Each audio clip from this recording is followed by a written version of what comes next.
अस्सलाम वालेकुम। आप सब कैसे हैं? उम्मीद है कि आप सब खैरियत से होंगे। आज मैं बनाने जा रही हूँ आलू बुखारे की चटनी, अपने पाकिस्तानी स्टाइल से, जो रेस्टोरेंट में बनाई जाती है उस स्टाइल से हम लोग आलू बुखारे की चटनी बनाने की है। और इसके लिए हमें सबसे पहले चाहिए खुश्क आलू बुखारा, तकरीबन 200 ग्राम। 30 ग्राम हमें चाहिए इमली के साथ। 200 ग्राम हमें चाहिए चीनी, शुगर।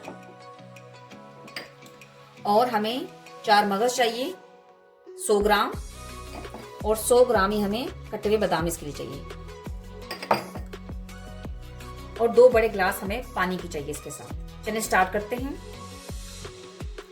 सबसे पहले चूल्हे की फ्लेम को ऑन कर लेते हैं, हाई फ्लेम ऑन कर लेते हैं। और इसके ऊपर हमको रखते हैं, पैन रख लेते हैं। सबसे पहले हम इसके अंदर पानी ऐड करते हैं।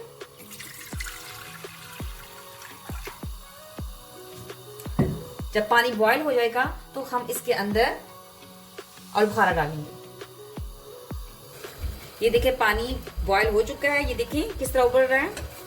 अब हम इसके अंदर ऐड करते हैं खुश्क आलू बुखारा सबसे पहले।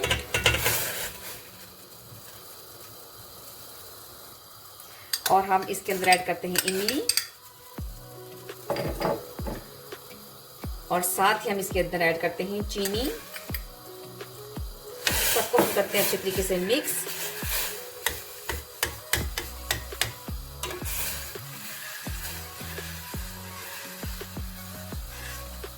अब हम इसको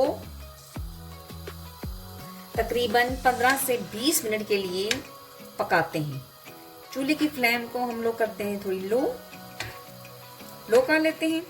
और हम 20 मिनट तक इसको पकाते हैं। ये देखिए आलू बुखारा जो है फूलना शुरू हो गया है, इसमें थिकनेस भी आना शुरू हो गई है। देखिए हमने तकरीबन 10 मिनट इसको पका लिया है और मज़ीद 10 मिनट इसको पकाते हैं तो फिर ये रेडी हो जाएगी। ये देखिए चटनी हमारी तैयार हो चुकी है। चूल्हे की आंच को हमने बंद कर दी है। अब हम इसको एक बाउल में निकाल लेते हैं।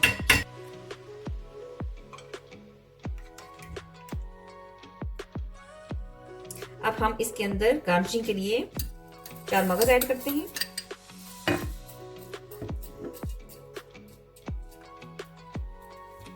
कटे हुए बादाम ऐड करते हैं।